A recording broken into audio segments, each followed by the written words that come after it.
Let's imagine you've been successful in an interview for a job you really want. The employer has begun the conversation about a job offer. You're very excited. You learn there's one more step in the process, the reference checks with your previous employer. If you've been truthful and open both on your resume and during your interview, you shouldn't be too worried. Reference checks merely confirm all the positive qualities your future employer noticed about you during the interview. On the other hand, if you've overstated or lied about aspects of your background, and employers learn this during the reference call, you could lose the job offer. We often hear students say, "Doesn't everybody lie?" According to backgroundchecks.org, more than half of us might lie on a resume. Lying is common in many sectors from retail to healthcare, and both women and men lie. What kind of lies do we tell?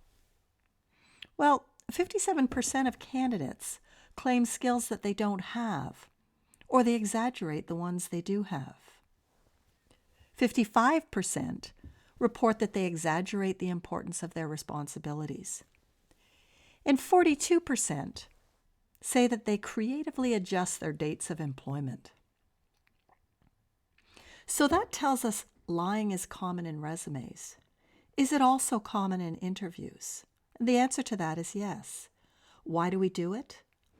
The most obvious answer is we do it to increase our chances of getting the job. Have you ever lied in a situation that made you feel nervous or uncomfortable? We don't want to look bad, so we make up an answer. We've already discovered that interviews are nerve-wracking. And when we get nervous in an interview, it can be very tempting to stretch our skills and exaggerate our experiences.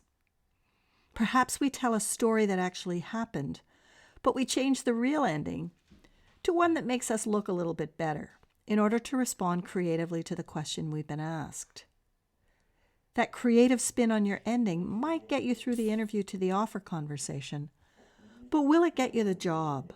Let's take a look at what an employer might do if he or she discovers during the reference checks that you've lied, either on your resume or during the interview.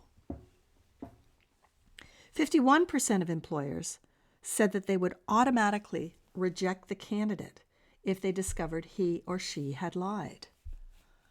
Another 40% might dismiss the candidate, but it would depend on the lie.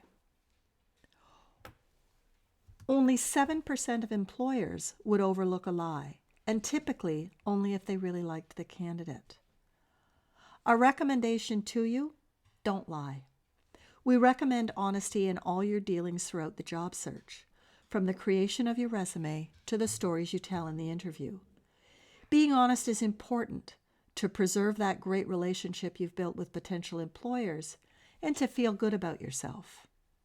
When you've told the truth and it comes time for an employer to talk to your references, you can be proud of all your hard work rather than fearful of being found out. Are you interested in learning more about reference checks? Visit www.backgroundchecks.org. There you can learn more about the survey on employers and candidates. You can also find out about common questions employers ask during the reference check process.